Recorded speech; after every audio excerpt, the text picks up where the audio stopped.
Boa noite a todos e todas. Estamos aqui ao vivo nessa live inédita no Brasil, acredito que no mundo também, onde nós estamos trazendo dois sobreviventes da Segunda Guerra Mundial, dois sobreviventes que não medem esforços para passar por todas as suas dores e relatar o que aconteceu com eles para que esses crimes contra a humanidade nunca mais se repitam. Para mim é um prazer imenso, eu como idealizador desse projeto Sobreviventes pela Paz, ter feito o convite a esses dois senhores ilustres e também ao Gabriel Perim, ao historiador e professor Gabriel, o qual é autor do livro do senhor Andor, depois ele vai falar também, divulgar o livro. Então, para nós, do projeto Sobreviventes pela Paz, eu não tenho palavras para mensurar esse prazer imenso, essa honra que é para nós aqui desse projeto.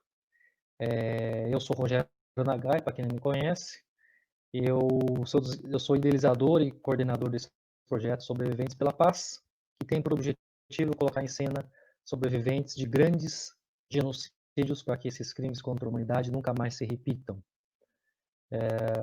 Começou esse projeto em 2016 com um espetáculo chamado Os Três Sobreviventes de Hiroshima, que é um espetáculo realizado com os próprios sobreviventes da bomba atômica de Hiroshima, residentes aqui no Brasil. Um deles está aqui presente, que é o Sr. Kunihiko Bonkuhara. Esse projeto, então, ele é único no mundo. Nós fizemos uma pesquisa na época do seu lançamento. Não se tem nenhum relato na história que alguém colocou os sobreviventes da bomba atômica de Hiroshima em cena para montar um espetáculo teatral. Nós temos inúmeros documentários, filmes, mas um espetáculo teatral com os próprios sobreviventes em cena, relatando suas histórias, é um fato inédito e também importantíssimo em tempos, não só em tempos atuais, como também em tempos anteriores. Queria agradecer também ao nosso público que está aqui já nos assistindo nessa live inédita, né? E falar que durante eu vou depois falar que o público também pode fazer perguntas aos sobreviventes ou ao Gabriel. Eu estarei aqui na função de mediação das perguntas que serão feitas pela Facebook, pela live, e o Gabriel estará incumbido de fazer as perguntas aos próprios sobreviventes também. A nossa live tem duração de 1 hora, aproximadamente 1 hora, no máximo 1 hora e meia de duração. Então, portanto, às 21h, 21h30 no máximo, estaremos encerrando essa live. Queria agradecer aos nossos apoiadores que avisam sobre sublimação. Gostaria de agradecer imensamente ao Sr. Andor Stern, que está aqui presente, o Sr. Kunihiko Bonkuhara, que também está aqui presente, e o Sr. Gabriel Perim, que também está aqui. Ficamos muito felizes, muito agradecidos, muito honrados com essa live que nós vamos iniciar agora. Pois bem, então eu vou ler aqui uma breve biografia do Sr. Kunihiko Bonkuhara. O Sr. Kunihiko Bonkuhara é japonês, tem 79 anos e nasceu em Shizuoka e se mudou para Hiroshima 4 meses antes do lançamento da bomba atômica. Ele se mudou por causa do trabalho do pai, que era engenheiro civil, que havia sido transferido para a cidade. Tinha 5 anos no dia da explosão e estava no escritório do pai a apenas 2 quilômetros do epicentro.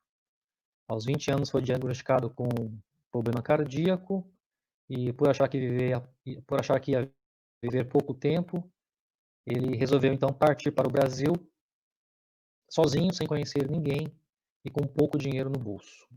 E sem também falar nada do português. A partir de 2005, ele começou a fazer palestras contando sua história. Em 2010, ele embarcou no Peace Boat, que é o navio da paz, que é uma ONG japonesa que dá a volta ao mundo, e para ministrar palestras voluntariamente e conhecer mais de 50 países. Atualmente é vice-presidente da Associação Hibakusha Brasil pela Paz e desde 2013 atua no espetáculo documental Os Três Sobreviventes de Hiroshima, dentro do projeto Sobreviventes pela Paz. Em 2019, ele recebeu o colar de honra ao mérito da Assembleia Legislativa do Estado de São Paulo pelos relevantes serviços prestados à comunidade em prol da paz. Então, Sr. Cunha Rico, muito obrigado pela sua presença. Gabriel, então, vai dar sequência e ler a minha biografia do Sr. Andor.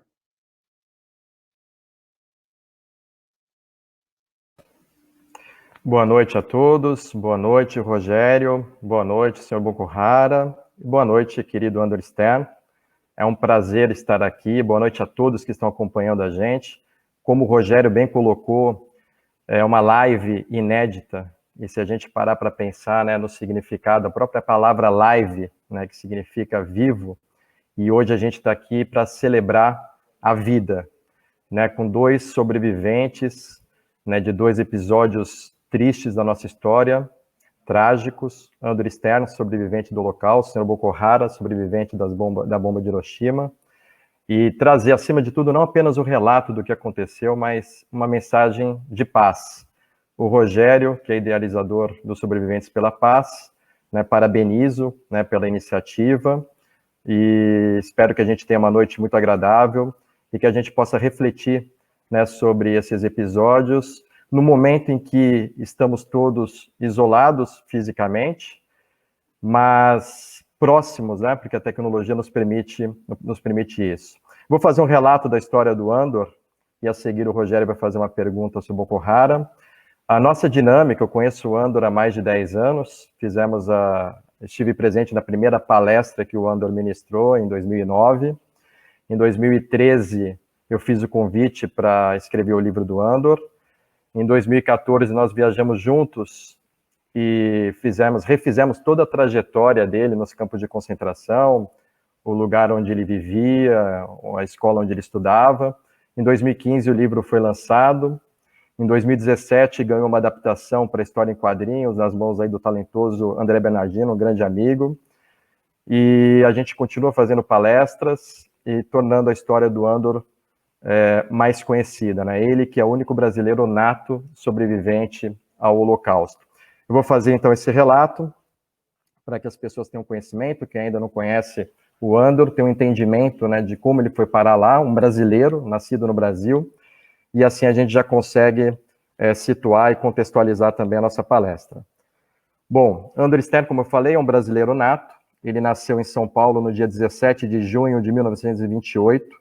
Filho do casal húngaro Estevão Stern e Julia Schegerin, Andor viveu em São Paulo até aproximadamente 3 anos de idade, quando o pai, médico da mineradora inglesa Anglo Gold, pediu transferência para a Índia. Lá, a família viveu pouco tempo até o término do contrato, quando decidiram visitar os parentes na Hungria. Na capital, Budapeste, decidiram permanecer junto à família, seus avós e tios. Os tempos de antissemitismo, ódio aos judeus, se intensificaram. Na ocasião, a Alemanha, já com Hitler no poder, contava com a aliada Hungria. Com a guerra em andamento e o posicionamento do Brasil ao lado dos aliados, Andor, brasileiro, portanto considerado inimigo de Estado, foi entregue pela mãe às autoridades húngaras. Andor foi internado em um campo na região dos Baixos Cárpatos, mas conseguiu fugir com a ajuda de um inglês. Viveu clandestinamente na casa de sua mãe, já separado do pai, até a ocupação nazista na Hungria, quando os judeus sofreram a rotina implantada em toda a Europa: perda dos direitos, mudança para os guetos e, finalmente, a deportação para Auschwitz. Andor chegou junto de seus parentes e amigos. Imediatamente separado da mãe e dos avós, jamais voltaria a vê-los. Andor deixou Auschwitz-Birkenau e, selecionado para trabalhar em Auschwitz-Monowitz, campo de concentração, campo de trabalho destinado à fabricação de borracha e combustível sintético. De lá, Andor seguiu com um grupo de trabalho para Varsóvia, a capital da Polônia. Seu trabalho consistia em recuperar os tijolos inteiros do gueto destruído. Na ocasião, os aliados já estavam contra-atacando a Alemanha. Com o avanço russo, Andor foi transportado junto com os companheiros para o sul da Alemanha, em Munique. Chegou em Dachau e foi destinado aos subcampos da região, Mühldorf, Waldlager e Ampfing. A função era sempre a mesma, trabalhar na construção e reparo dos trilhos de trem e na construção dos silos para lançamento de mísseis. Com a guerra já chegando ao fim e a iminente derrota alemã, Andor foi colocado em um vagão de trem e, após percorrer alguns dias pela região, foi abandonado e trancado no vagão por uma semana, até a chegada do exército americano em 1º de maio de 1945, que o libertou em Seeshaupt. Andor retornou à Hungria e viveu por 3 anos. Em 1948, partiu para a realização de seu sonho, chegar ao Brasil, sua terra natal. Andor conquistou uma bolsa pela IBM, foi funcionário e cliente da multinacional. Depois tornou-se um industrial do ramo químico e atualmente é consultor de qualidade da gigante Unigel. Casado com Terezinha Figueira, Andor tem 5 filhos. Aos 91 anos, próximo de completar 92, vive seus melhores dias. Viaja, trabalha e faz planos. Com o lançamento do livro, as palestras se intensificaram. Andor e Gabriel, seu biógrafo, percorrem o país com palestras que ensinam tolerância e respeito ao próximo. Então, uma mini biografia aqui do Andor, para as pessoas que não conhecem, também se sentirem estimuladas a fazer perguntas para que o Andor possa responder. Obrigado, Rogério. Aí, muito bom, obrigado, Gabriel, pelo relato da biografia. Algumas pessoas aqui estão fazendo perguntas aqui, tem várias perguntas aqui já, e algumas pessoas estão falando que está tendo um chiado do meu microfone. Vocês estão ouvindo bem? Estão ouvindo com algum chiado ou não? Está um pouco chiado? Deixa eu tentar ver aqui se eu consigo. E agora? Está com chiado aqui? Tá. Chiado, Gabriel? Você ouve chiado? Um pouco menos. Muito chiado? Um pouco menos. Menos, talvez seja melhor você não usar e tentar usar o próprio microfone do computador? Pronto, agora? Com chiado ainda? Sim, melhorou. Estão com chiado? Não, tá ok. Melhorou? Sim. Tá ok agora? Sim. Tá, beleza, então. Então, ótimo. Agora, então, eu vou fazer a primeira pergunta para o professor Boncohara. Eu gostaria de saber, senhor Boncohara,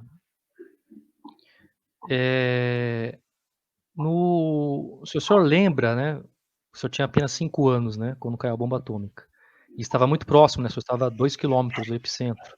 Lembrando para o público, quem está nos assistindo, que até 4 quilômetros as pessoas evaporavam por causa do calor, né? O calor era muito forte, né? O epicentro atingia cerca de 10 mil graus Celsius, né? Então, evaporava até aço praticamente, né? Então, eu queria fazer uma pergunta para você, senhor Boncohara. O senhor lembra exatamente no momento que caiu a bomba atômica e o que o senhor fez? Qual foi o que aconteceu exatamente no momento que caiu a bomba? Eu lembro. Aquele tempo, minha família, pai, mãe, irmã colegial e meu. Aí, outro irmão, que era muito forte, por isso, a escola, classe inteira mudou interior. Aí, não estava Hiroshima. 6 de agosto, manhã, irmã foi no colégio. Mãe também, obrigatório de governo, serviço. Aí, hora de sair, queria meu, mas pai não deixou, porque aquele tempo eu 5 anos. Por isso, mãe leva onde trabalho, muito trabalho. Por isso, pai não deixou. Mãe, sozinha, saiu casa. Depois, pai me levou ao escritório de pai, perto de casa. Aí, eu e pai entrou no escritório, justo entrou, tem mesa grande. Aí me levantou, aí lado de direito, pai também levantado. Depende, muito claro. Aí, pai puxou mim, colocou embaixo de mesa, depois agachou em cima de mim. Na hora, alguma coisa explodiu muito grande. Aí, junto com vento forte, escritório casa de madeira, aí telhado voou, janela, porta voou, tudo. Depois, armário caiu, aí madeiramento caiu em cima da mesa, mas mesa muito forte, aguentou. Aí, poeira acalmou, pai tirou madeira, aí levantou, depois puxou mim. Eu olhei, pai, costa tudo sangrado. Eu também, braço, perna, vidro cravado. Escritório, mais 2 pessoas trabalhando. Também, tudo sangrado, machucado.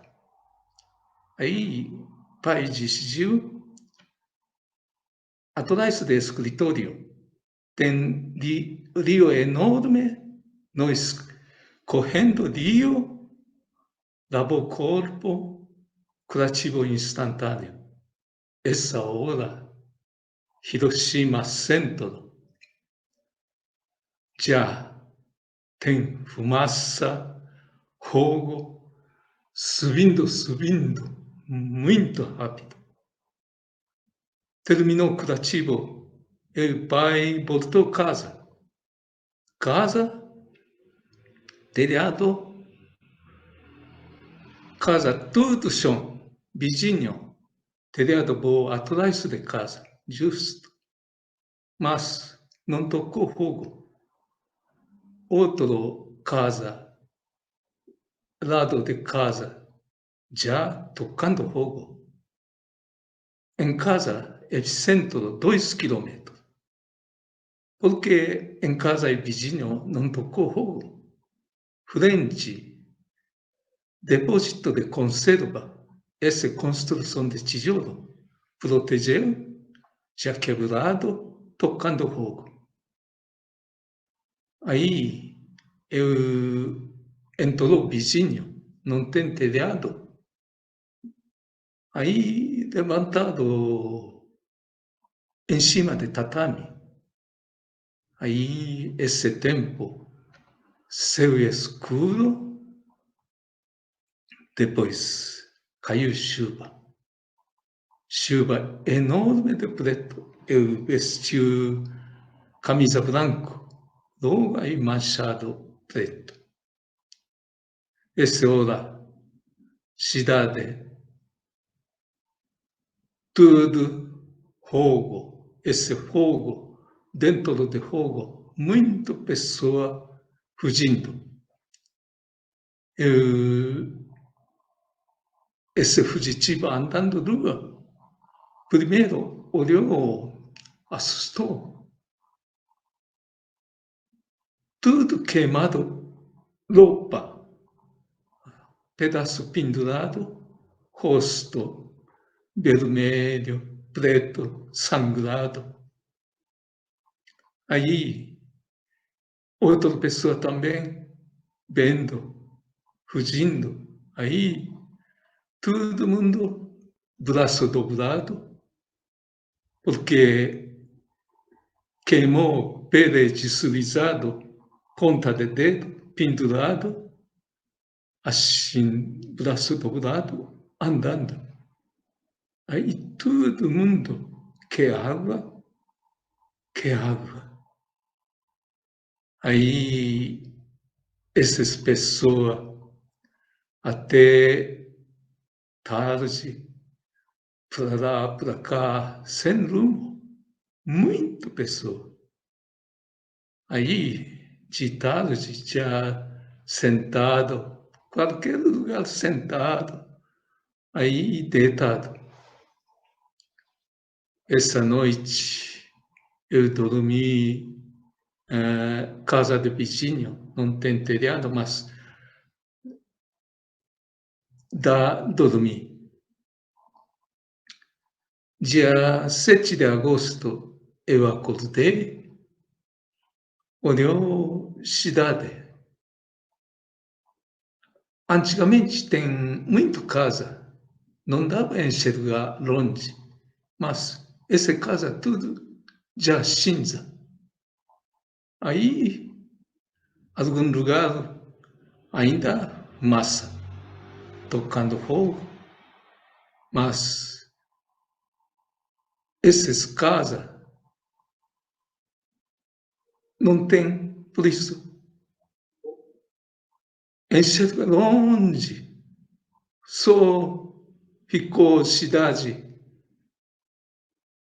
prédio de concreto, preto, não tem janela, tudo queimado. Aí, algum lugar tem ficando prédio. Aí, depois, pai, dia 6 de agosto, noite, não voltou irmã, mãe. Por isso,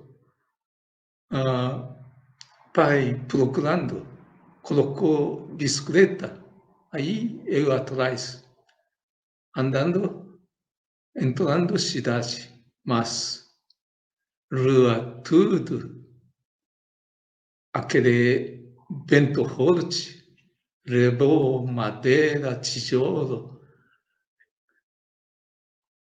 fio de eletricidade caiu, aí posto caiu também.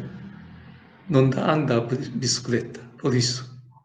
Pai puxando bicicleta, eu atrás, pegando, aí andando, entrando cidade. Um lugar tem bonde queimado, aquele entrada, saída, muito pessoa carbonizada dentro de bonde, assim pegado, levantado, carbonizado, morreu. Eu nunca esqueci. Eu e pai andando, mas onde caiu bomba atômica, perto de bomba atômica, tinha muita pessoa, todo lugar morto, aí carbonizado. Justo onde caiu bomba atômica, perto de mais ou menos 200 metros, tem Ponte Aioi, embaixo de Otaga, correndo. Eu, passando ponte, olhou embaixo. Aí,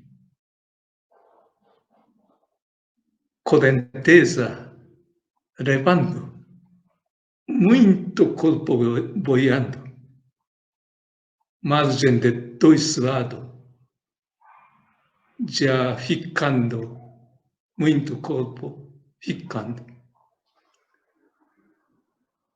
Aí, Hiroshima, 7 tem, perto de mar, por isso, onda que sobe, esse corpo boiando, subindo. Depois, onda que descendo, aí apareceu bancada de areia, muito corpo ficando. Muito corpo, quase não tem roupa, pelado, queimado. Aí, pai, mãe, onde trabalha? Mais ou menos lugar, sabe, né? Aí, procurando, foi, mas não achou nada. Tudo queimado. Aí, quase o dia inteiro, procurando, mas tudo mudou. Corpo tudo mudou, roupa queimado, rosto queimado, não percebeu nada. Aí voltei a casa. Dia 8 de agosto, pai decidiu, criança não pode olhar esse inferno, por isso pai me levou, irmão, interior, estudando interior, aí me levou. Hora de saiu Hiroshima, vários lugares tem fumaça subindo, porque soldado entrou, bastante pessoa entrou, ajuntou corpo morto, jogou gasolina, tocando fogo. Essa fumaça que subindo. Esse, todo esse dia de minha experiência de bomba atômica. Depois, dia 15 de agosto, Japão perdeu guerra. Depois, soldado americano, soldado australiano entrou em Hiroshima. Aí, setembro, dois tufões passou Hiroshima, Nagasaki. Aí, muito chuva, lavou tudo Hiroshima, Nagasaki. Por isso, a radiação também lavou tudo. Aí, setembro, pai apareceu templo, três filhos levou Hiroshima. Depois,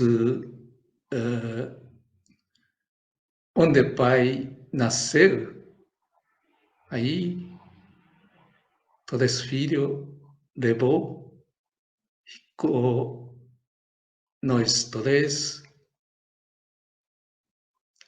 onde nasceu pai, casa de pai. Aí, hora de sair Hiroshima, pai levou aquele mãe, mais ou menos trabalho, onde trabalho, levou. Aí, sol batendo esse lugar,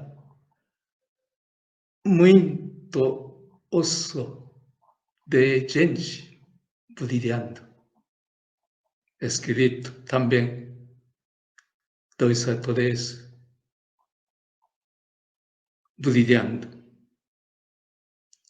Aí eu olhando assim, muito triste, começou a chorar.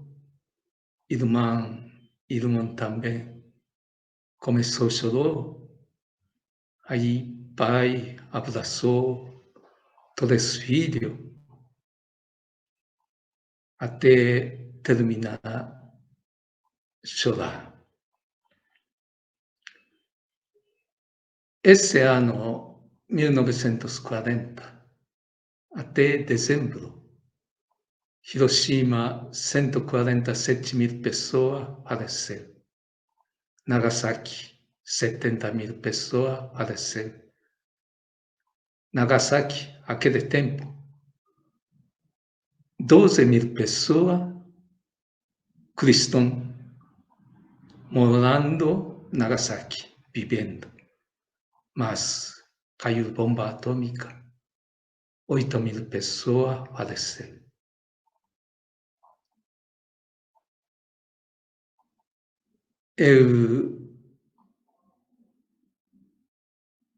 Onde nasceu casa de pai, depois pai aluguel de casa em Hiroshima, aí nós puxando outra vez Hiroshima, interior. Mas mãe não estava, irmã também não estava.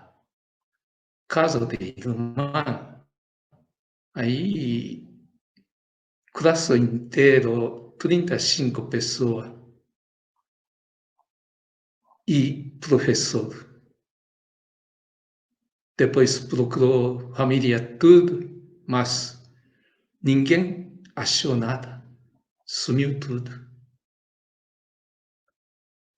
Eu depois sempre senti mal, tontura, corpo inteiro, pulso que saiu muito dói. Entrou na escola, pegou tuberculose, não pôde assistir escola, aula de escola, tempo. Não pôde brincar, amigo também. Depois, 18 anos, médico falou, você tem problema de coração, muito cuidado. Aí, eu pensando, minha vida, acho que muito perto. Aí, até 30 anos, se viver, tá bom. Quero olhar outro país. Aí, único chance é imigração do Brasil. 1961, 16 de fevereiro, chegou Santos. Começou minha vida de Brasil. Chegou Santos, bolsa de $93 e mar.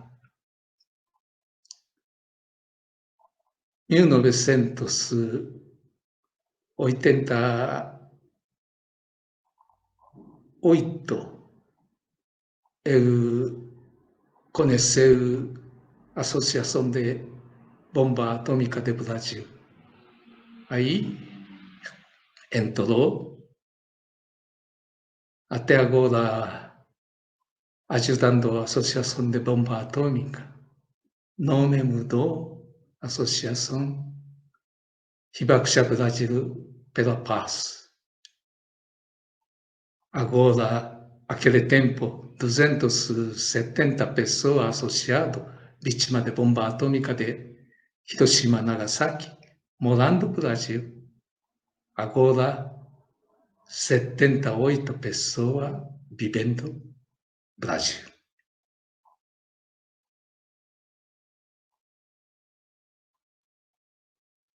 Bom,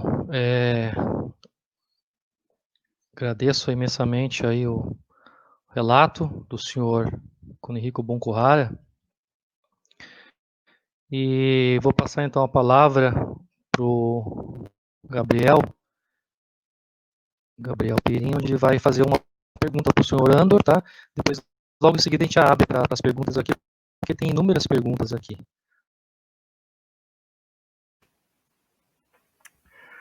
Senhor Bunkuhara, apesar de estudar sobre o assunto, eu sou professor de história, nada se compara a ouvir o seu relato. Meu mais profundo respeito ao que os seus olhos assistiram e ao que o seu coração sentiu naquele momento, né? O ser humano é capaz de coisas extraordinárias para o bem e para o mal. Então fica essa mensagem também. Andor, eu também gostaria de ouvir de você sobre a ocasião da sua libertação. Como é que aconteceu a sua libertação? Em que momento que o senhor se sentiu verdadeiramente livre? Gabriel, boa noite. Está me ouvindo? Acho que sim, né? Estou falando. Em primeiro lugar, eu tenho mas tem vergonha, uma imensa vergonha ouvindo sobre o Okuhara, pensando que eu também pertenço a essa raça de humanos que são capazes de cometer essa imensa maldade que eu só posso me envergonhar. Quanto à minha libertação, ela chegou numa hora e de uma forma muito esquisita, bem no dia que a guerra estava quase acabando. Já tinha lugar que já estava libertado, os russos já tinham libertado Berlim, já estavam ocupando a Alemanha. Nós, na Bavária, americano ainda lutando perto de Munique, perto da Bavária, num lugar lindo que você conhece, nós estivemos lá juntos. Eu estava fechado, trancado dentro de um vagão, que fazia 7 dias que a gente não tinha para comer nada, nem um capinzinho, nem um pedaço de casca de árvore, nada comestível. Meu amigo, que a gente fez a nossa prisão, passamos junto, me contava depois que eu estava cozinhando, repetindo para ele que a gente precisaria cozinhar as batatas, mas não tinha nem batata, nem fogão, nem nada. Eu não estava mais em muito bom estado. Mas, enfim, os americanos, no dia 1º de maio, ainda lutando lá, ocupando pedaços, chegaram na beira desse lago, onde numa estação de uma cidade que você lembra bem, que chamava Serral, a gente estava posto dentro de um vagão.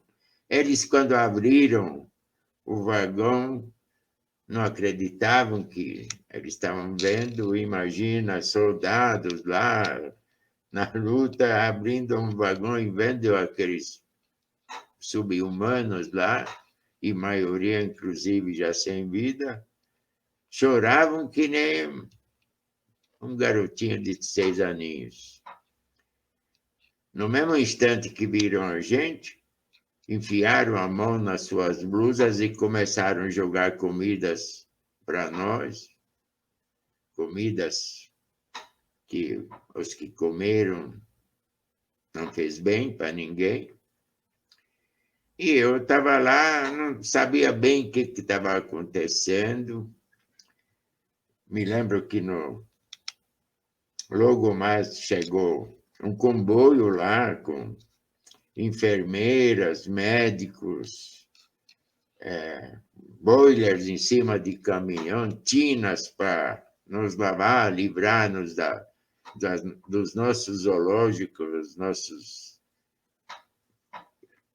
trapos lá que a gente estava vestindo, e montando um hospital assim, provisório de lona.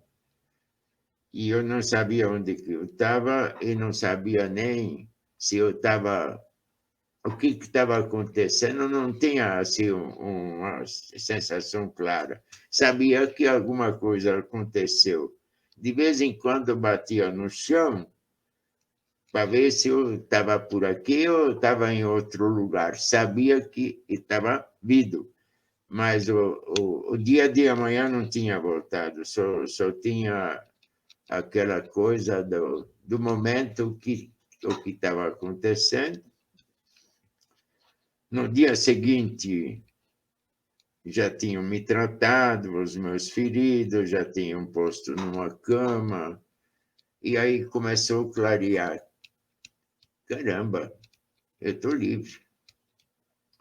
Mas isso também não foi assim, essa sensação de saber que eu estou livre, que posso ir onde eu quiser, que posso fazer o que eu quiser da minha vida, ainda não tinha voltado. Demorou uns bons dias. Ok? Mais uma pergunta?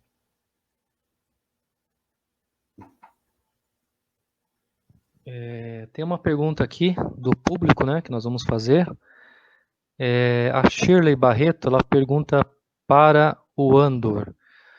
Muito se fala na vida dos campos de concentração, mas pouco se fala sobre a convivência entre judeus da Europa Oriental e Ocidental, nesse campo. Mas como que era esse convívio? Olha, lá, em primeiro lugar, não são os judeus que viviam nos campos. Tinha ciganos, tinha sabotadores, tinha um padre, tinha gay, tinha alemão, criminoso, assassino, ladrão, enfim. Era uma Nações Unidas. Agora, esses judeus que, pelo menos não esqueça de uma coisa, que eu cheguei a ser preso já no fim da guerra, que poucos judeus ainda viviam. A última leva, onde eu cheguei, com os próprios judeus húngaros, que foram os últimos, que foram, assim, em massa sacrificados, eram judeus, a maioria deles judeus assimilados nos países onde eles viveram, e esses judeus orientais, na maioria deles, já não viviam mais, porque a grande massa dos judeus era lá na União Soviética. Agora, lá a convivência era igual para todos, todo mundo morrendo de fome, todo mundo esfarrapados, machucados, magros, famintos. Você pode levar em consideração que assim, a convivência humana fica mais ou menos como fosse uma sociedade de zumbis. Posso lhe garantir que a gente lá não vivia, não, existia só. Pois não. Ok, tem uma pergunta aqui do Márcio Pitlu, ô Márcio, obrigado aí pela audiência. O Márcio é um dos curadores também do Memorial do Holocausto, grande amigo aí e um dos maiores especialistas também do Holocausto aqui no Brasil. O Márcio, ele pergunta aqui, gostaria de saber do senhor Boncohara se ele sabia o que aconteceu com os judeus durante a guerra. Eu passei a Auschwitz, aí muito triste, né? Durante a guerra, alemão e judeu, nós não sabe, eu também criança, né? Depois terminou a guerra, aquele tempo, dentro da guerra, Hiroshima, padre alemão, muita pessoa vivendo. Aí, depois terminou a guerra, Hiroshima não tem nada. Primeira igreja foi construído alemão. Aí, muito enquanto pessoa de japonês, salvou pensamento. Judeu, eu não sabe, mas eu viajando Jordão, aí foi na acampamento de Palestina. Eu fui na casa fugitivo, aí foi na casa dia inteiro conversando, dormiu esse acampamento. Aí, essas pessoas, aquele fugindo, Israel passando Jordão, muito sofreu. Esse sofrendo, filho ensinou filho, filho ensinou neto. Aí, muito jovem, sabendo tudo, aí Israel, muito contra Israel, jovem também. Por isso, guerra, não pode fazer guerra. Todo mundo tem que, pessoalmente, vizinho, a turma, conversa bem, reunir bem, tem que pensamento paz. Tem que fazer assim, não é?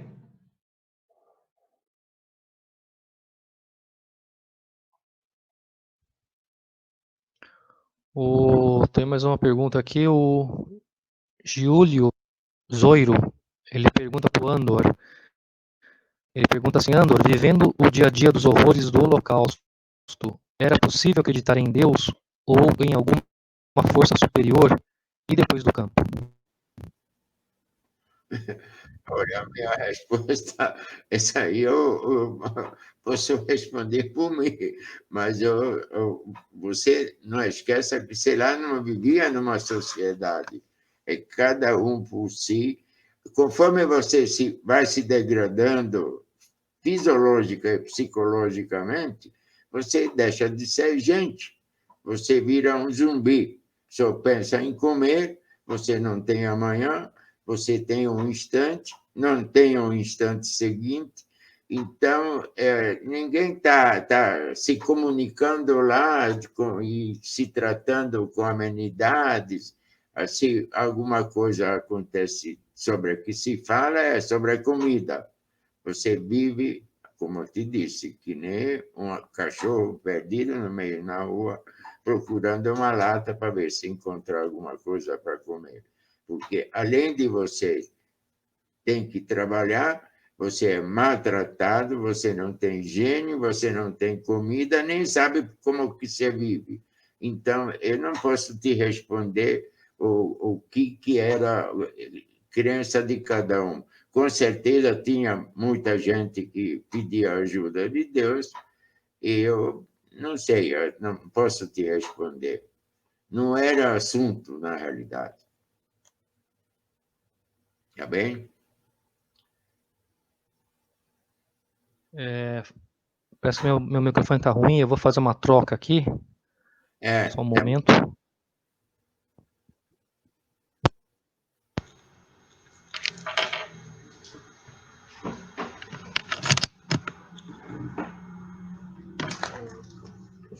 Consegue me ouvir agora?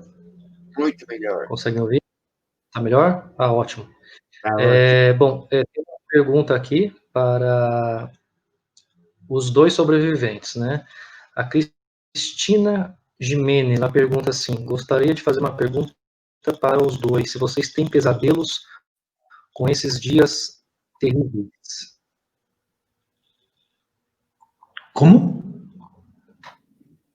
Se vocês têm pesadelo com o que aconteceu com vocês, vocês ainda têm pesadelos? Tem, né?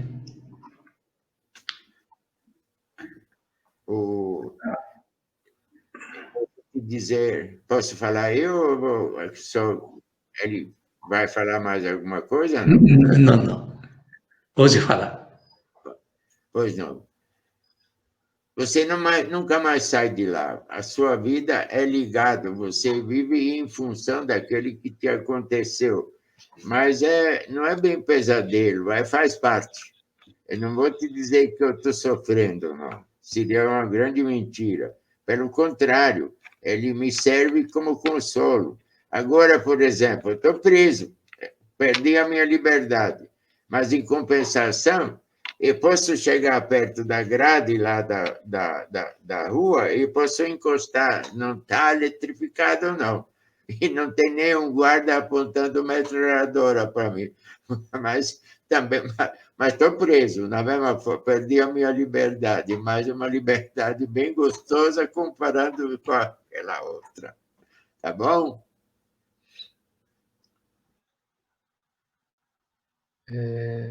Deixa eu fazer aqui, selecionar que são várias perguntas aqui.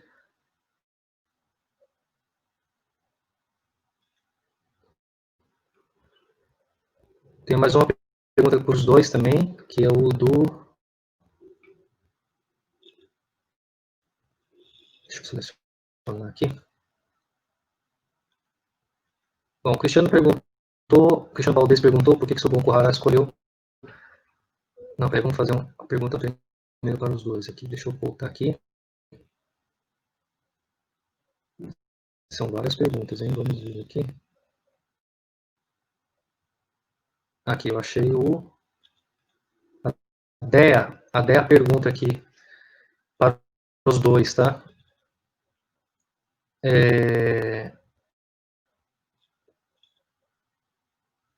Como o pai do seu Bon Kuhara e a mãe do Sr. Andor influenciaram as tomadas de decisões para que eles vivessem na vida adulta? Quais foram as influências dos seus pais? Ele vai responder primeiro? Pode responder.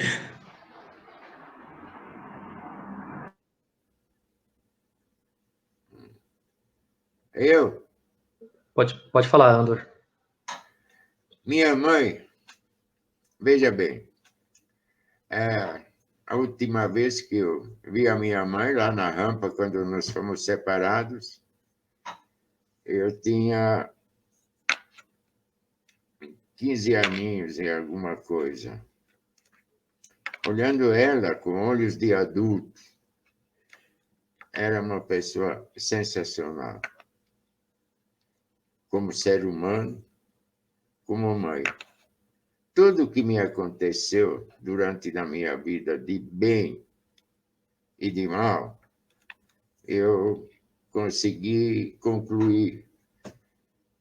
A única coisa que eu não consegui fechar a conta, a grande injustiça que aconteceu com a minha querida mãe.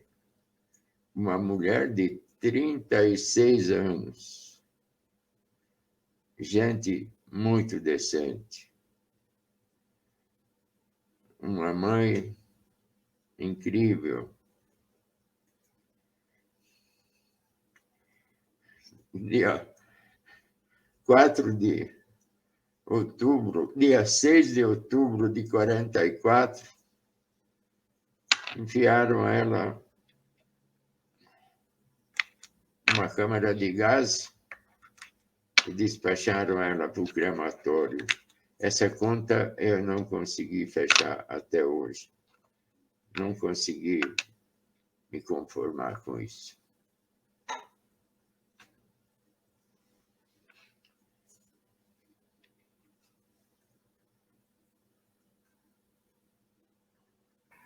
Andor, interrompendo um pouco, mas eu gostaria que você falasse um pouco sobre a sua mãe, na influência que ela teve na sua vida enquanto jovem. Afinal, toda a sua formação se deu, né, em contato com ela até os seus 15 anos de idade, né? Então, de que forma que ela está presente no seu dia a dia? Ela está presente em todos. Agora, como ela me formou, é por isso que eu digo que era uma pessoa sensacional. Não esqueça, isso aconteceu há 90 anos atrás. Ela me ensinou assim, sei lá, devia ter 7, 8 aninhos. André, o mundo não foi inventado por sua causa. Você tem a sorte que você pode fazer parte disso.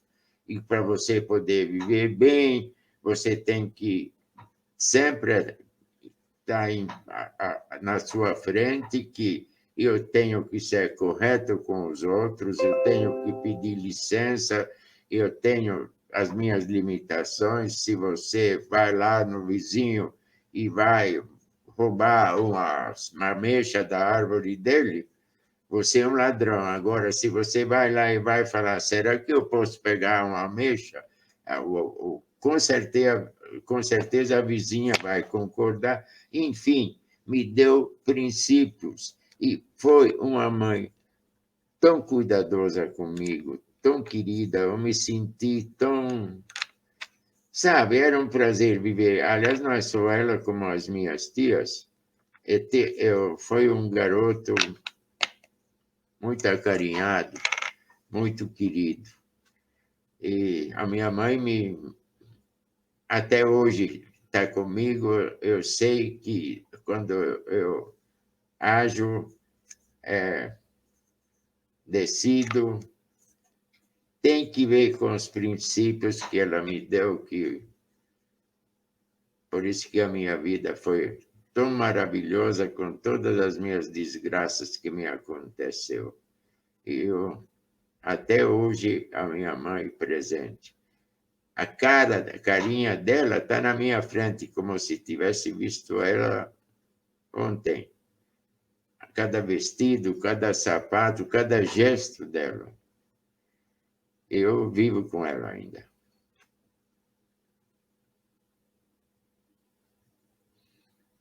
Bom, tem mais uma pergunta aqui. A Stephanie Lourenço pergunta: muita gente está fazendo paralelos entre a situação da pandemia que estamos vivendo e a guerra. O que os convidados pensam sobre isso? Posso? Pensando, não usou arma, mas guerra mesmo. Aí a gente, até agora, muito livre.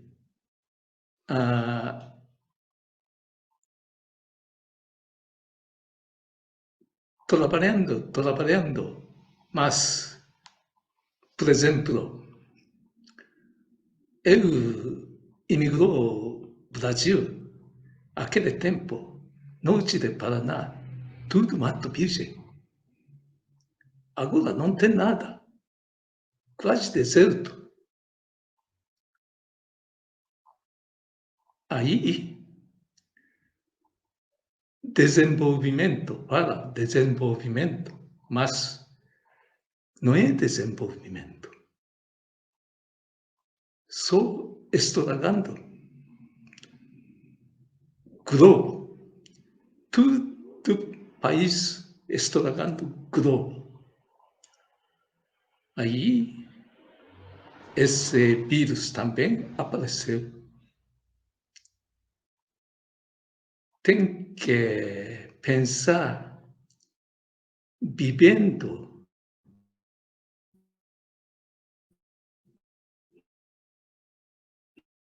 nós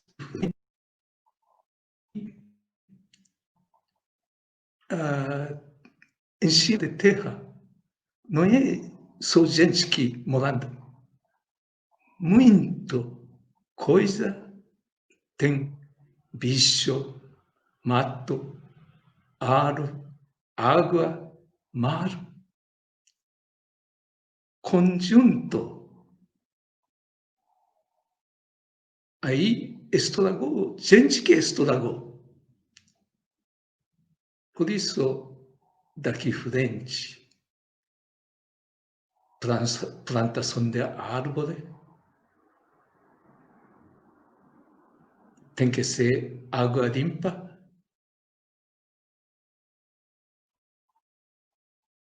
Não precisa daqui frente desenvolvimento. Eu achando assim mesmo.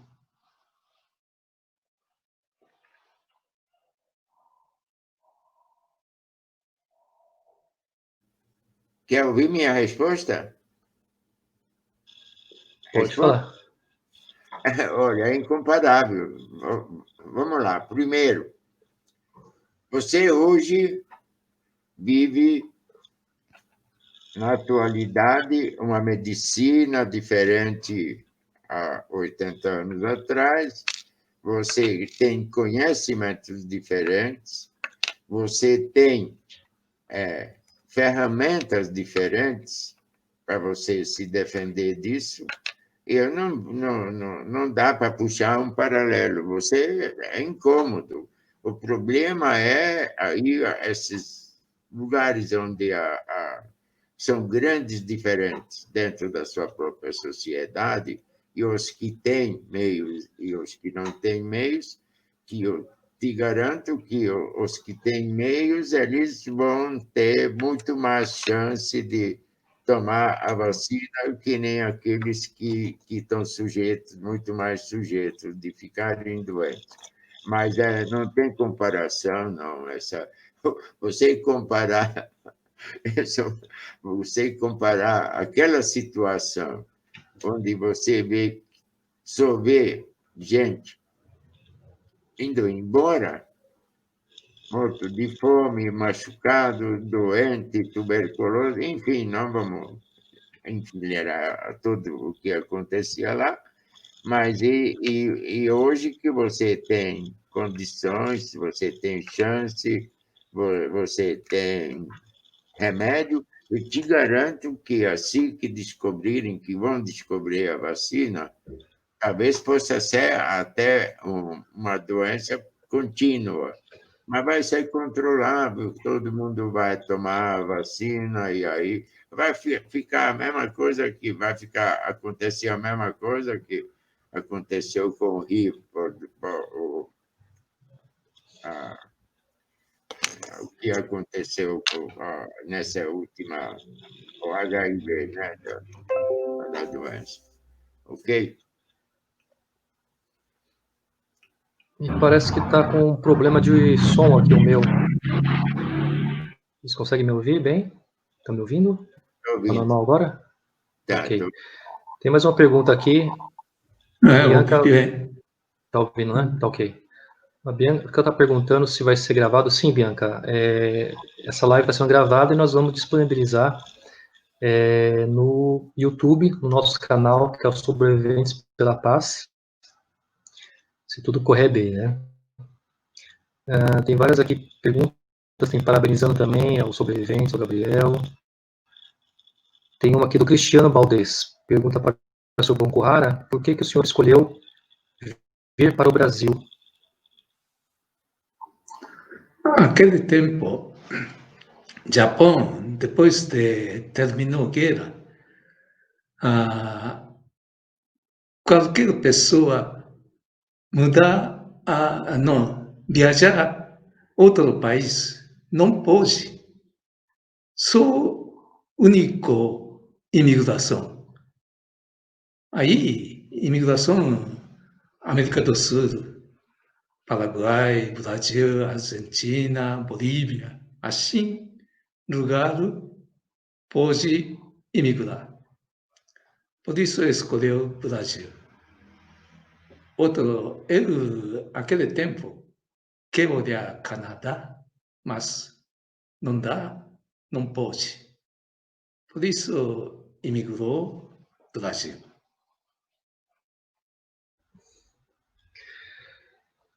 Tem uma série de perguntas aqui. eu estou vendo que tem duas perguntas que são praticamente as mesmas, né? Eu vou tomar a liberdade de perguntar, porque diz com relação ao imperador Hirohito, né? Se ele teve responsabilidade dos americanos lançarem a bomba, e também teve outro caso também aqui que falou também sobre, fazendo um comparativo entre a Alemanha e o Japão, né? Que o Japão estava aliado à Alemanha, né? Que era o eixo, e foi culpado de ter jogado, foi ter culpado, né? Ter entrado na guerra. Na verdade, assim, é muito difícil a gente julgar o passado, né?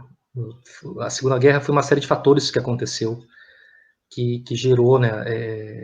A Segunda Guerra ela começou, lógico, oficialmente em 39, mas alguns historiadores, o Gabriel pode até falar isso melhor, né? Também que a Guerra do Pacífico, né? A Guerra dos japoneses com os americanos, até mesmo antes a gente pegar um pouco em 33, né? Quando o Japão invade a Manchúria. Alguns historiadores têm uma vertente da história que dizem que é ali que começou a Segunda Guerra, né?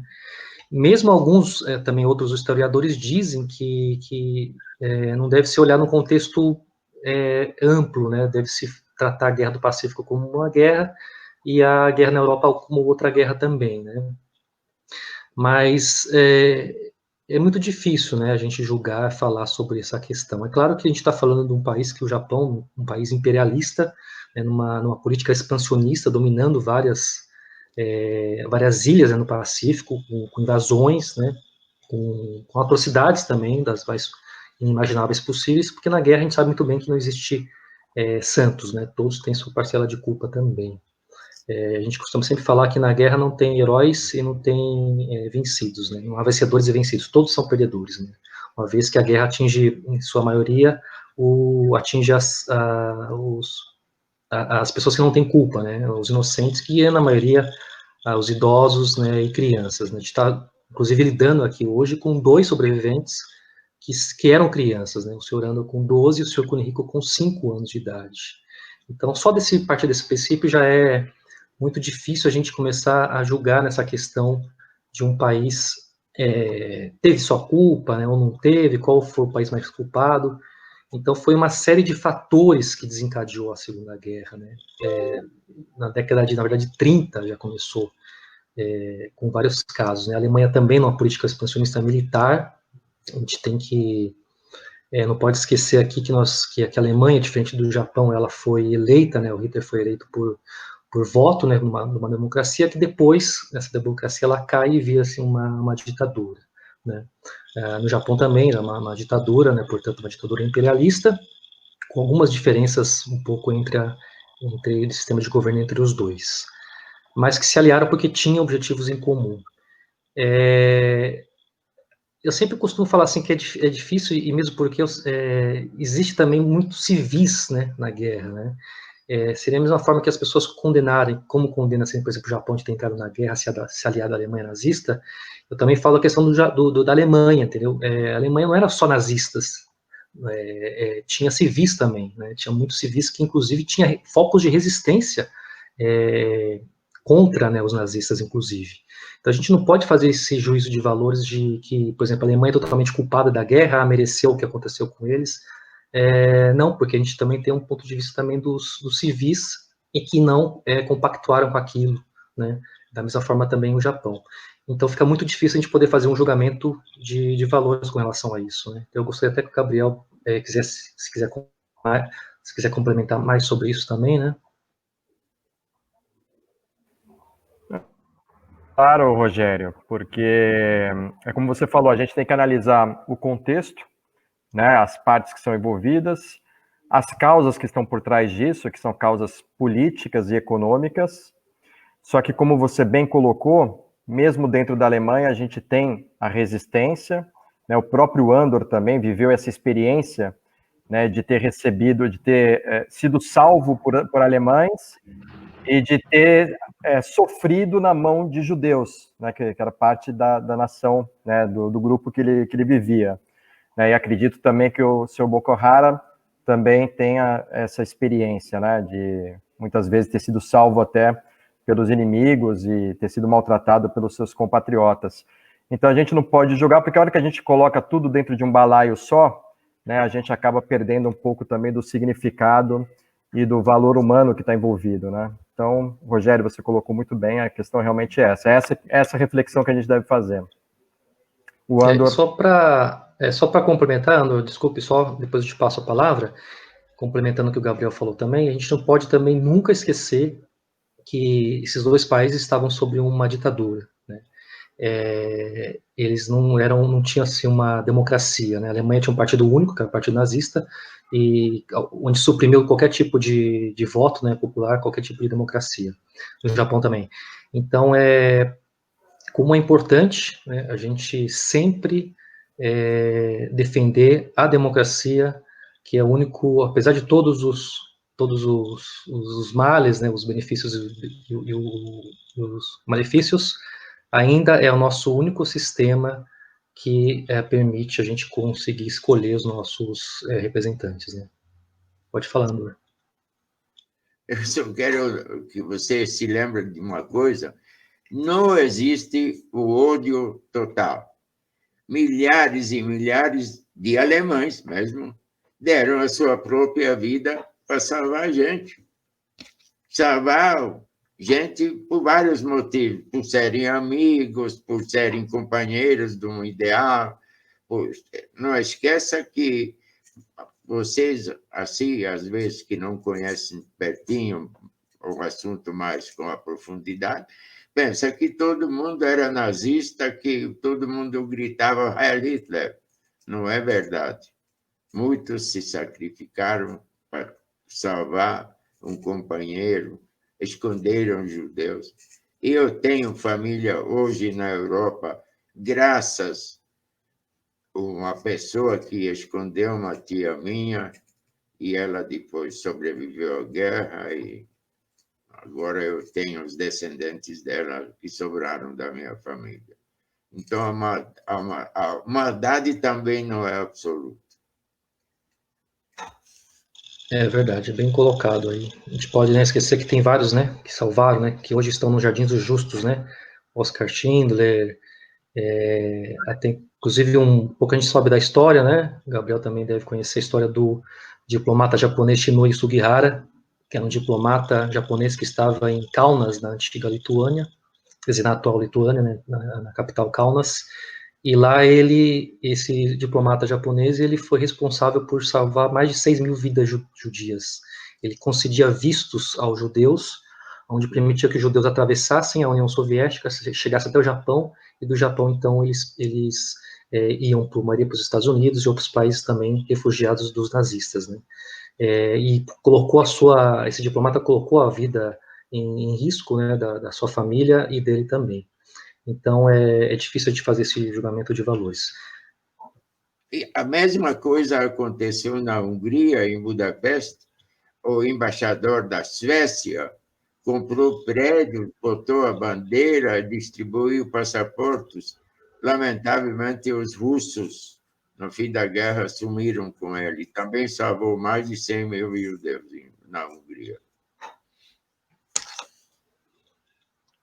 Temos mais uma pergunta aqui, do Ademir Sagitário, pergunta: gostaria de saber do Andor qual a idade mesmo que ele tinha quando foi libertado e se ele teve contato com os pais novamente. Na verdade, seria o pai, né?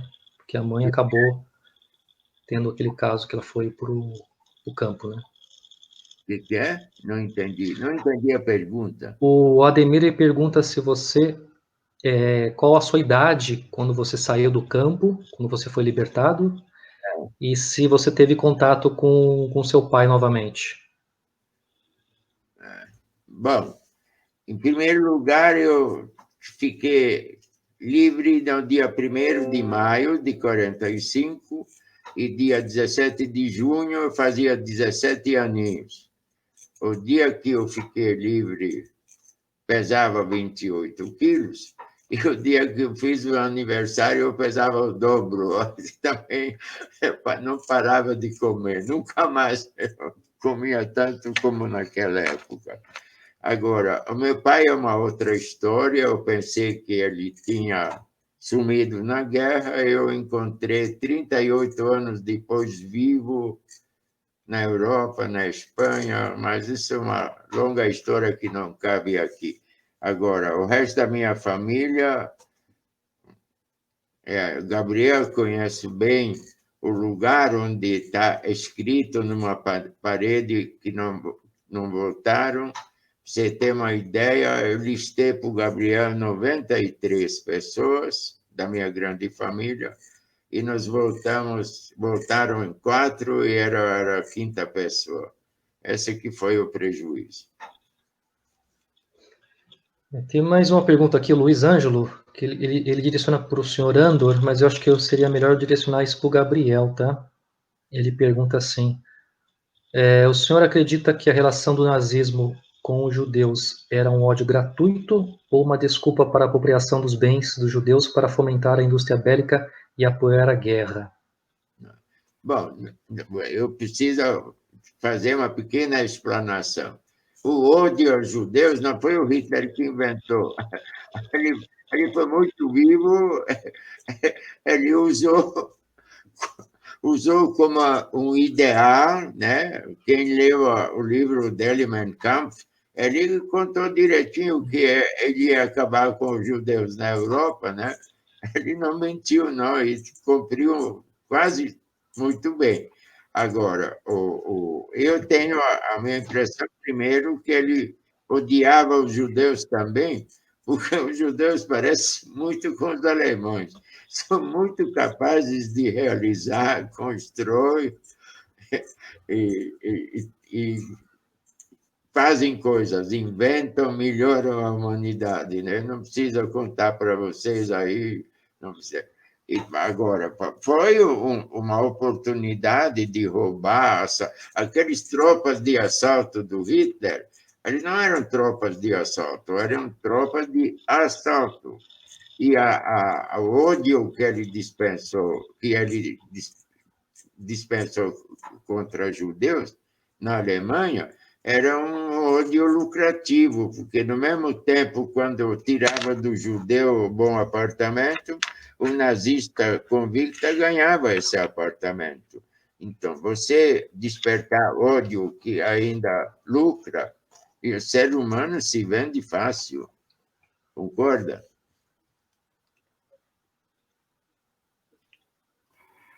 Bom, o Andor ele já explicou, mas só complementando, o antissemitismo ele é histórico, ele é milenar. Então, não foi Hitler quem inventou, né? Os judeus já eram perseguidos, né, ao longo da sua história. O que Hitler fez foi tornar esse ódio uma política de Estado. Então, ele legitimou esse ódio, tornou legal.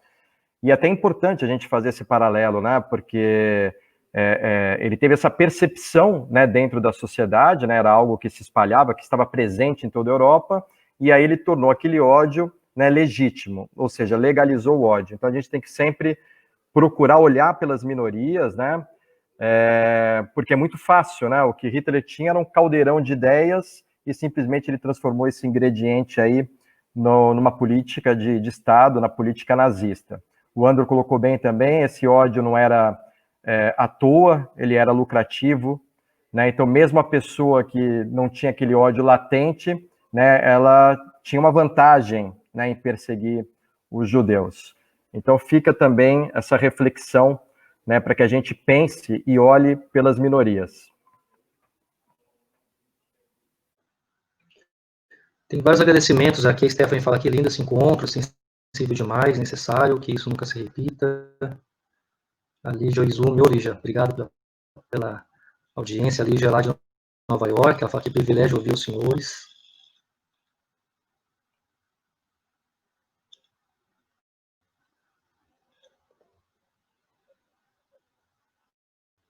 Obrigado ao senhor Orlando, obrigado ao senhor Kunigo Bonkuhara. Bernardo fala, Andor, exemplo. Andor Stern é um exemplo, parabéns por sua resignação. O Brasil precisa de mais e mais exemplos de vida como o seu, admirável.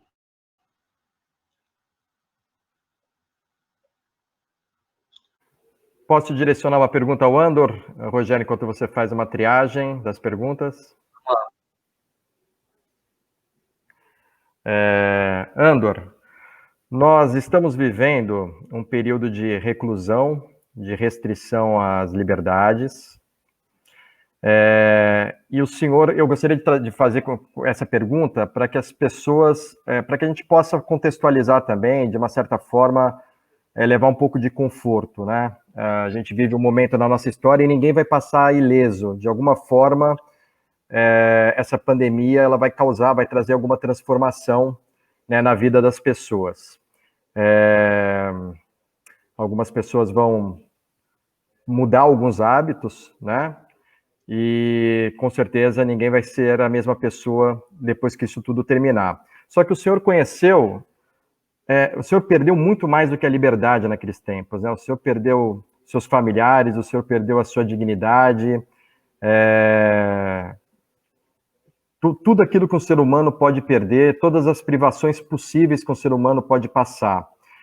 Só que isso lhe transformou, né? A gente percebe pela sua fala, as pessoas que lhe conhecem, eu que lhe conheço também.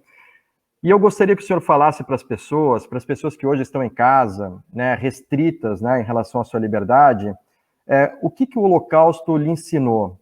Como que o Holocausto se faz presente no seu dia a dia?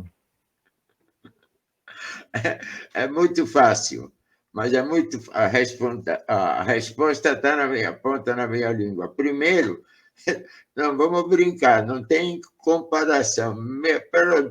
Pelo amor de Deus, onde você vive uma experiência como você está preso num campo de concentração, onde você vive com fome, o fome não é só com fome fisiológico, mas também com fome psicológico também, onde você vive sem higiene, onde você não tem uma escova de dente, não tem um sabonete, não tem água, onde você passa um inverno abaixo de 20 graus e você não tem sapato nem meia, onde você perde todas as tuas unhas, apodrecem teus dedos. Isso você quer comparar? Isso aqui é um spa o que nós estamos passando, um luxo, meu amigo. Não vamos nem brincar de querer comparar. Incomoda sim. Agora, a minha esperança de sair disso aqui e a gente consiga ser mais gente, mais humano, mais sensível aos outros, começar a perceber quanto vale a liberdade e que essa nossa sociedade aqui precisa produzir para todo mundo, não para alguns. Algumas pessoas vai ver que vai existir talvez eu rezo por isso, apesar que eu não sei rezar, que as pessoas percebem que os outros também existem, que os outros também precisam um banheiro, precisa um sanitário, precisa água quente dentro de um banheiro, e, enfim, não morar no lado onde jogar fora o pinico lá do rio e depois tirar água para lavar a roupa. Enfim, acabar com esses absurdos. É possível realizar isso, tenho certeza. Quem sabe que isso foi um aviso? Você sabe que eu considero a vida, cada dia para mim, uma sobremesa. E eu sempre continuo otimista, viu? A melhor coisa ainda que existe aqui é o ser humano.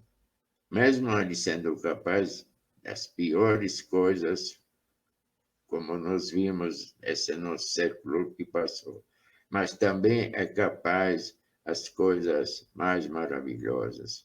Olha, eu deixo um recado para vocês. Se amem os outros, se respeitem. Desculpe.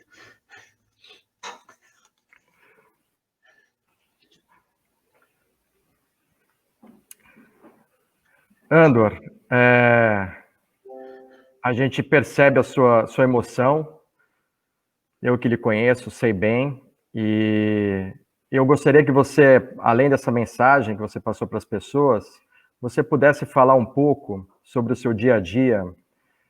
Quando eu perguntei, né, como que o Holocausto está presente no seu dia, é que eu sei que você valoriza tudo que a vida pode lhe oferecer.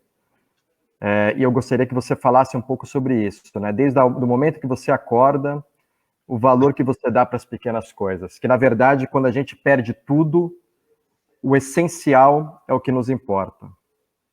Olha, se você quiser, eu acordo de manhã no meio de lençóis maravilhosos, cheirosos, limpos, travesseiro, cobertor, pijama, chinelo.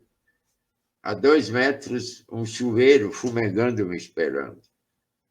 Sabonete, escova de dente, pasta de dente.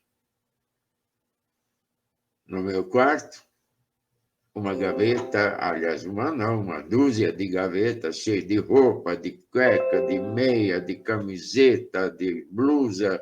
Eu não uso uma roupa 2 vezes, eu uso só uma vez e mando para a lavanderia.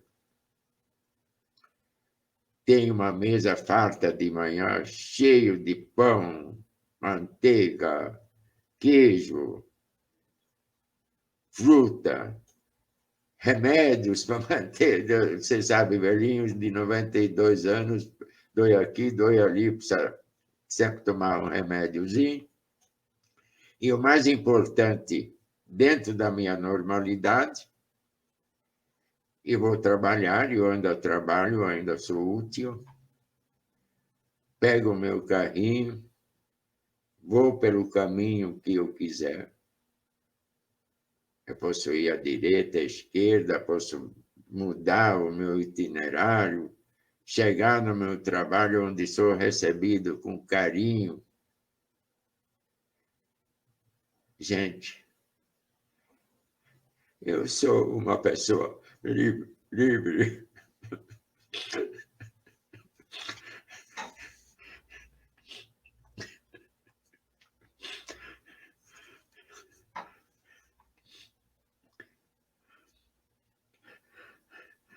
Bom, eu gostaria de... A gente está caminhando já para o final, né? A gente combinou que seria 1 hora e meia, no máximo.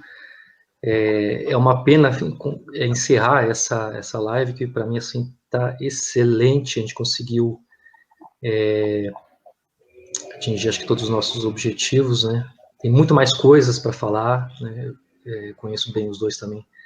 Daria para falar muito mais coisas. Eu queria que cada um desse sua mensagem final, né, sobre o que nós temos para dizer em tempos como esse de pandemia aí, e depois a gente encerra, tá bom? Quer começar, Gabriel?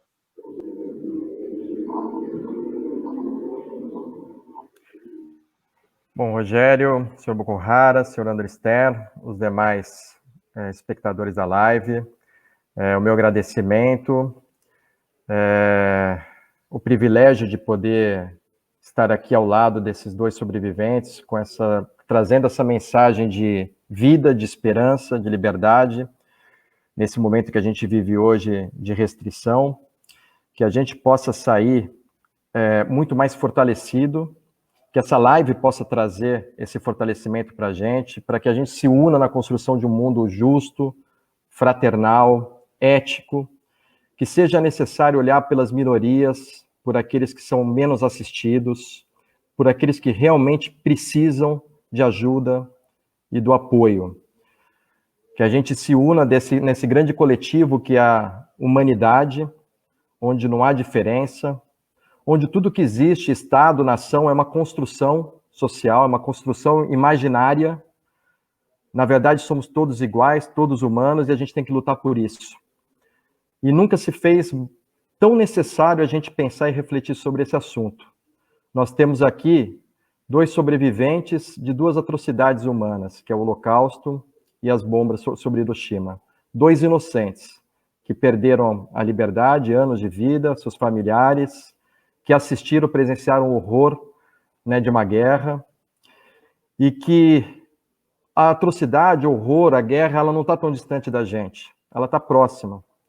Então, basta aí que algumas combinações se juntem, né, para que haja uma grande explosão. Então, a gente tem que estar atento, a gente tem que estar vigiando o próximo, olhando e seguindo adiante. A gente vai sair fortalecido, né, a gente está vivendo uma fase, e fica aqui, então, a minha mensagem de carinho pelos dois, pelo meu amigo Andor, pelo privilégio de conhecer o Bonco-Hara, pelo privilégio de conhecer o Rogério, com esse trabalho fantástico que faz, Sobreviventes pela Paz.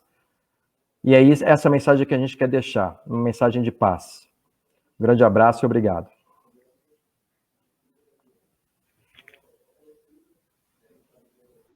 Sou Bonco-Hara, quer dar alguma mensagem final? Primeiro bomba atômica experimentou Estados Unidos, dia 17 de julho de 1940. Esse experimento, radiação, virou o mundo inteiro. Aí, tudo, terra, mar, tudo contaminou. Depois, Hiroshima, Nagasaki, caiu bomba atômica. Depois, Estados Unidos experimentou muito bomba atômica. Outro país, Rússia, França, Inglaterra, China, experimentou muito. Agora, mundo inteiro, bomba atômica, mais ou menos 15.000 bomba atômica tem em cima do globo. Também, usina nuclear.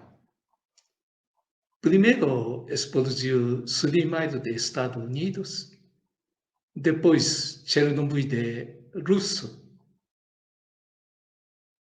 depois Fukushima. Fukushima, Chernobyl, ainda não terminou. Todo dia saindo radiação. Aí, por exemplo, Fukushima,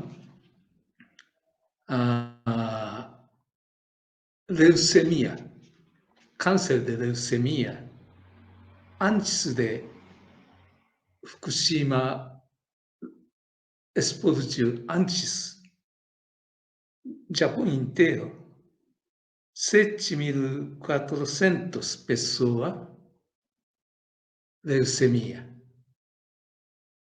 2017, 26.094 pessoas. Quase muito pessoa aumentou. Ainda a tiroide de criança também 23 vezes aumentou. Por isso, radiação não enxerga. Aí, igual de coronavírus, não enxerga, não dá, cheira. Por isso, eu pensando, todo mundo, pessoa, tem que pensar. Bomba atômica, usina nuclear, bomba atômica tem que parar, destruir. Usina nuclear também tem que parar. Acho que usina nuclear desativou, aí muito tempo gastar. Mas tem que desativar. Eu acho. Muito obrigado.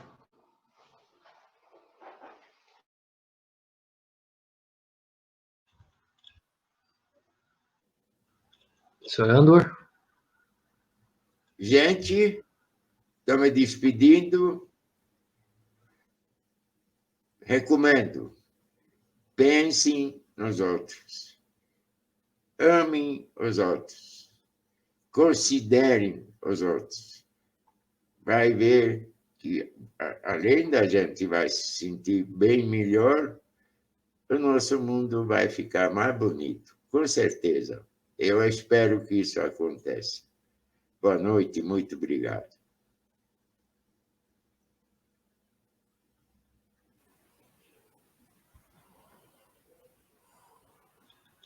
Bom, eu não tenho palavras, né, para poder agradecer a todos pela presença, pelo convite, né, o senhor Andor Stern, o senhor Kunihiko Bonkuhara, Gabriel também.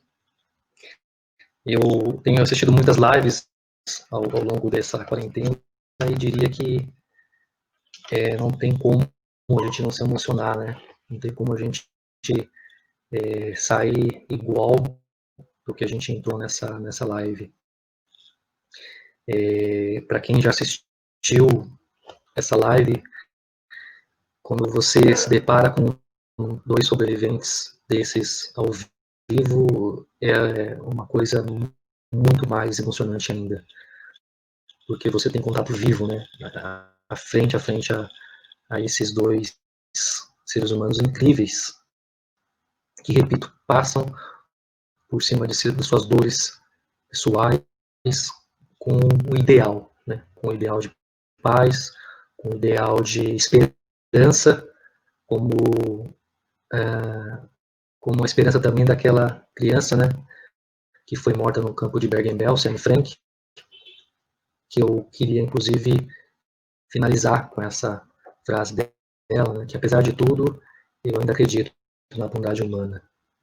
Então, agradeço imensamente a todos vocês que estiveram aqui na live, ao Gabriel, aos sobreviventes, ao Sr. Kunihiko Bonkuhara, ao Sr. Andor Stern, e quero também dizer que esse projeto Sobreviventes pela Paz, ele continua. Atualmente nós estamos nessa segunda fase do projeto, que é o Holocausto. Então, nossa ideia também é fazer como sobreviventes da bomba atômica de Hiroshima para virar um espetáculo teatral também. Não sei se eu vou conseguir atingir essa façanha. Temos que correr contra o tempo aí, por causa que a idade deles já estão bem avançadas, né, e tem poucos sobreviventes, tanto de Hiroshima como do Holocausto aqui no Brasil também. E dizer que realmente para mim foi uma honra imensa. Tem várias mensagens aqui muito carinhosas, mensagens extremamente emocionantes, né, que se eu fosse ler cada uma aqui não daria tempo de falar sobre tudo isso, né, não daria para ler tudo aqui, enfim. Mas o que eu queria dizer é que essa lição que a gente tem hoje aqui não é apenas para o Brasil, é para o mundo também, né? Nesse mundo cada vez mais complexo, nesse mundo que a gente vive, tão louco, né, nessa volta desse antisemitismo crescendo na Europa e também aqui no Brasil, isso é preocupante, né, e também nessa polarização, né, que a gente vive nesse país, que é tão ruim para nós brasileiros, né, é ruim para quem está do lado de lá, do lado de cá, quem está no meio, enfim, não importa a sua ideologia, a sua religião, sua crença, faz mal para todos. Isso é péssimo. E isso só nos afasta, nos separa, não nos une. Então, eu queria dizer que fica essa reflexão para nós, né, brasileiros, e para nós também, seres humanos, que no momento que nós estamos vivendo, que nós temos que combater cada vez mais e falar sobre isso, rememorar esses fatos tristes da história, não no sentido que para deixar as pessoas para baixo, pelo contrário, a gente tem que apontar os erros do passado para não se repetir no futuro. Então, é com essa frase da Anne Frank que eu me despeço, que apesar de tudo, eu ainda acredito na bondade humana. Muito obrigado a todos, e nos vemos. E só quer dizer também, o Gabriel também quer falar sobre o livro, né? Quer fazer uma divulgação sobre o livro aqui que ele escreveu. Algumas pessoas perguntam como faz para adquirir o livro, né? Onde está, né, presente para poder comprar, o livro Uma Estrela na Escuridão, ele está à venda direto com a editora, ateliêdepalavras.com, do meu amigo Marcos Vinícius, excelente jornalista aqui de Santos, e da sua esposa Beth Soares, também jornalista. Então, quem tiver interesse em conhecer um pouquinho mais sobre a história de Andor Stern, tem o livro e tem também a adaptação em HQ do André Bernardino. Um grande abraço a todos. Obrigado, Rogério, pela oportunidade e pelo lindo projeto que você faz.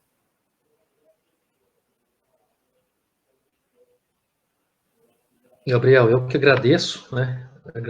Aproveitar também, já que nós estamos falando de livros, né? Nesse momento de pandemia, nada mais adequado do que a gente retornar aí às nossas leituras, né?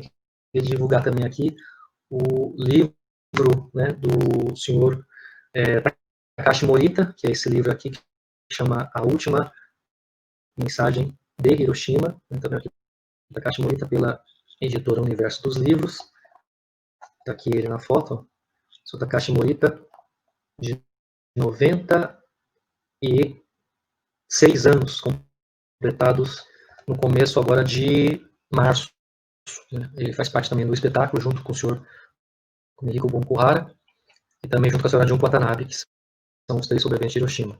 Esse livro ele relata tudo o que aconteceu com ele, né? É diferente do senhor Bunkuhara, que era uma criança, portanto civil.